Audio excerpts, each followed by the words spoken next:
আসসালামু আলাইকুম। মির তৌফিক হোসেন স্বাগত জানাচ্ছি এনটিভির দুপুরের খবরে। ক্রাউন 7 শিরোনাম দেখছিলেন, এবার বলছি পুরো খবর।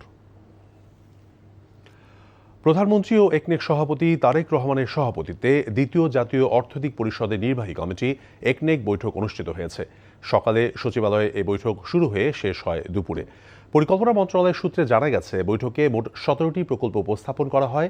এসব প্রকল্প বাস্তবায়নে ব্যয় ধরা হয়েছে প্রায় 7,000 কোটি টাকা। এর মধ্যে 15টি প্রকল্প অনুমোদন দেওয়া হয়েছে। প্রস্তাবিত প্রকল্পগুলোর মধ্যে পরিকল্পনা কমিশনের আর্থসামাজিক অবকাঠামো বিভাগের 4টি, কৃষি, পানি সম্পদ ও পল্লী প্রতিষ্ঠান বিভাগের 2টি এবং ভৌত অবকাঠামো বিভাগের 11টি প্রকল্প রয়েছে। এছাড়া একনেকের অবগতির জন্য পরিকল্পনা মন্ত্রীর অনুমোদিত আরও 33টি প্রকল্প উপস্থাপন করা হয়।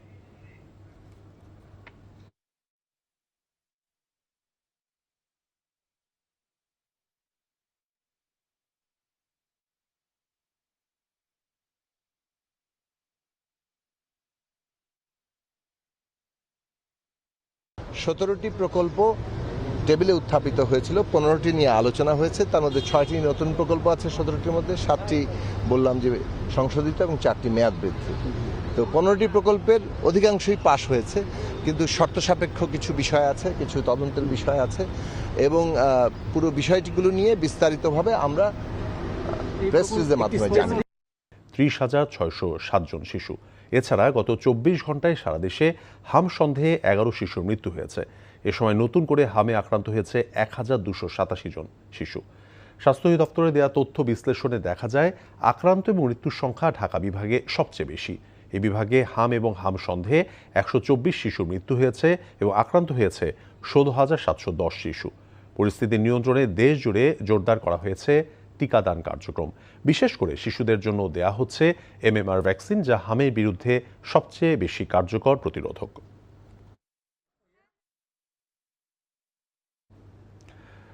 দর্শক, দেশ জুড়ে চলছে হাম রুবেলা টিকাদান কর্মসূচি। এই মুহূর্তে খবর জানাতে রাজধানীর লায়ন্স চক্ষু হাসপাতাল থেকে সরাসরি যুক্ত হচ্ছেন স্টাফ করেসপন্ডেন্ট জুবায়ের প্রধান। জুবায়ের, হাম রুবেলা টিকাদান কর্মসূচি নিয়ে আপনার কাছে কি তথ্য আছে?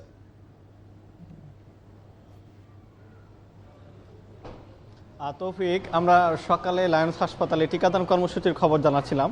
এখন আমরা শিশু হাসপাতালে আছি। এখানকার যে পরিস্থিতি, যে গত 24 ঘন্টায় 10 জন শিশু এখানে হামে আক্রান্ত হয়ে হামের উপসর্গ নিয়ে কিন্তু ভর্তি হয়েছে।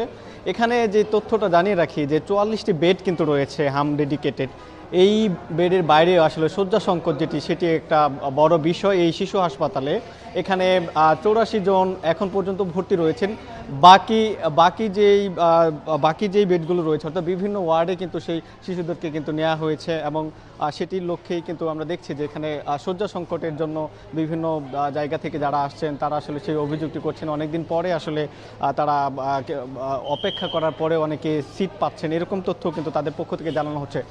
ডাক্তার তারা যেটি আসলে বলছেন যে হাম প্রতিরোধে কিন্তু টিকা সবচেয়ে কার্যকর উপায় এবং যারা আসলে এখনও টিকা নিচ্ছেন না কিংবা যারা সুস্থ আছেন শিশুরা, সবাইকেই 5 বছরের নিচে যারা রয়েছেন সবাইকে টিকা নেওয়ার পরামর্শ তারা যেমন দিচ্ছেন, একই সাথে এখানে যারা ভর্তি রয়েছেন তাদের পক্ষ থেকে যেটি আমরা দেখছি যে গায়ে লাল ফুসকুড়ি, জ্বর, ঠান্ডা, অর্থাৎ এই ধরনের উপসর্গ নিয়ে তারা কিন্তু ভর্তি হচ্ছেন, অনেকেই সুস্থ হচ্ছেন। তবে তাদের যে পরামর্শ, অর্থাৎ যেহেতু এটি সংক্রামক রোগ এবং খুব দ্রুত ছড়িয়ে পড়ে, সেক্ষেত্রে ডাক্তারসহ এখানে যারা আসলে চিকিৎসকরা রয়েছেন তারা বলছেন যে এই সংক্রামক রোগ সেহেতু তাদেরকে পরিচ্ছন্নতা কিংবা যারা আক্রান্ত শিশু রয়েছেন তাদের থেকে নির্দিষ্ট একটি দূরত্ব সেটি আসলে তারা বলছেন যেন করা হয়। সেই জন্য অভিভাবক যারা রয়েছেন তাদেরকে সতর্ক হওয়ার পরামর্শ তারা দিচ্ছেন এবং বলছেন যে টিকা যারা নেননি, অর্থাৎ 28 দিন পর্যন্ত, 28 দিন আগেও যদি কেউ টিকা নিয়ে থাকে সেক্ষেত্রে তাদেরকেও নতুন করে আবারও টিকা নেওয়ার যে পরামর্শ সেটি কিন্তু আসলে চিকিৎসক যারা রয়েছেন তারা কিন্তু আসলে বলছেন। তবে হামে আক্রান্ত হচ্ছে রাজধানী ঢাকা সহ সারা দেশে। টিকার যে কার্যক্রম সেটি আমরা দেখছি যে সেটিও চলমান রয়েছে। অর্থাৎ আতঙ্কিত না হয়ে চিকিৎসকরা পরামর্শ দিচ্ছেন যে তাদের যেই ধরনের রোগ রয়েছে, জ্বর, ঠান্ডা বা প্রাথমিক যে চিকিৎসা ডাক্তারের হাসপাতাল নিয়ে আসে সেই চিকিৎসা যেন দেওয়া হয়। একই সাথে তারা বলছেন যে টিকা খুবই গুরুত্বপূর্ণ এই হামের জন্য, হাম প্রতিরোধে সে টিকা যেন নিশ্চিত করা হয়। তো তৌফিক, শিশু হাসপাতাল থেকে এই ছিল আমার কাছে। দর্শক, শিশু হাসপাতাল থেকে জানছিলাম হামে আক্রান্ত রোগীদের চিকিৎসার খবর। জ্বালানির মূল্যবৃদ্ধির পর আজ রাজধানীর পাম্পগুলোতে উল্টো চিত্র। মাত্র কয়েক মিনিটে মিলছে কাঙ্ক্ষিত জ্বালানি তেল। দুপুর 1টায় হোটেল ইন্টারকন্টিনেন্টালের পাশে মেঘনা পেট্রোল পাম্পে গিয়ে দেখা যায় পাম্প তেলের জন্য গাড়ির সিরিয়াল নাই বললেই চলে। 2-1টা গাড়ি আসছে, সাথে সাথেই তাদের তেল দেওয়া হচ্ছে। আর মোটরসাইকেলে কিছুটা লাইন থাকলেও তা দীর্ঘ নয়। মাত্র 10 থেকে 15 মিনিট অপেক্ষার পরই বাইকাররা তেল নিয়ে পেট্রোল পাম্প ত্যাগ করছেন। এতদিনের ভোগান্তির পরে সহজে তেল পাওয়ায় অনেকে খুশি গ্রাহকরা।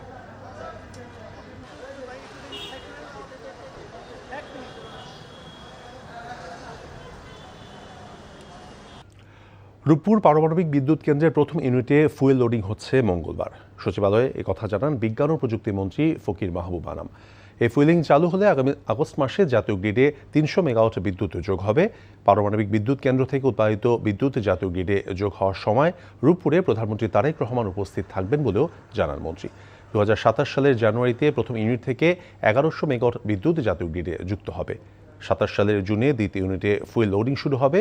27 সালের সেপ্টেম্বর নাগাদ রূপপুর থেকে জাতীয় গ্রিডে 2200 মেগাওয়াট বিদ্যুৎ জাতীয় গ্রিডে যুক্ত হবে। তীব্র লোডশেডিং এবং জ্বালানি সংকটের কারণে মারাত্মক চাপে পড়েছে শিল্পাঞ্চল সাভার এবং আশুলিয়ার সহস্রাধিক তৈরি পোশাক কারখানা। চাহিদার তুলনায় অর্ধেকের কম সরবরাহ করায় দিনে রাতে 12 ঘন্টার বেশি লোডশেডিং করতে হচ্ছে। এর বাইরে জ্বালানি তেলের সংকটে জেনারেটর বন্ধ থাকায় ঘন্টার পর ঘন্টা বসিয়ে রাখা হচ্ছে শ্রমিকদের। এতে উৎপাদন অর্ধেকের মতো কমে আসায় গভীর সংকটে পড়েছেন শিল্পোদ্যোক্তারা। শিল্প মালিকরা বলছেন, উৎপাদন খরচ 3 গুণ বাড়লেও প্রকৃত অর্থে উৎপাদন কমে গেছে। এমন পরিস্থিতিতে সময় মতো ক্রেতার হাতে পণ্য সরবরাহ করা অনিশ্চিত হয়ে পড়েছে। ফলে বড় ধরনের আর্থিক লোকসানের সম্মুখীন হচ্ছে তৈরি পোশাক খাত। বাংলাদেশ পোশাক প্রস্তুতকারক এবং রফতানিকারক সমিতি BGMA এর সভাপতি মাহমুদ হাসান খান জানান, জ্বালানি সংকটের কারণে তৈরি পোশাক শিল্প খাত এখন কঠিন বাস্তবতার মুখোমুখি। সার্বিক উৎপাদন সক্ষমতা 30% কমে গেছে।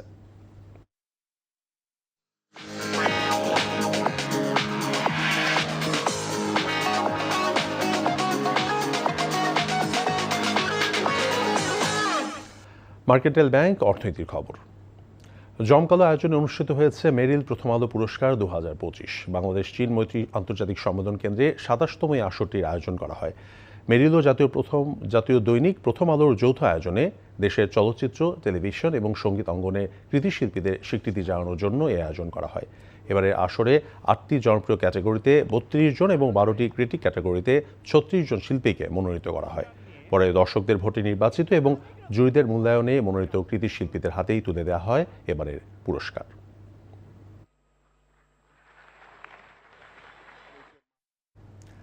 ইসলামী bank capital management limited IBCML এর 16তম বার্ষিক সাধারণ সভা অনুষ্ঠিত হয়েছে।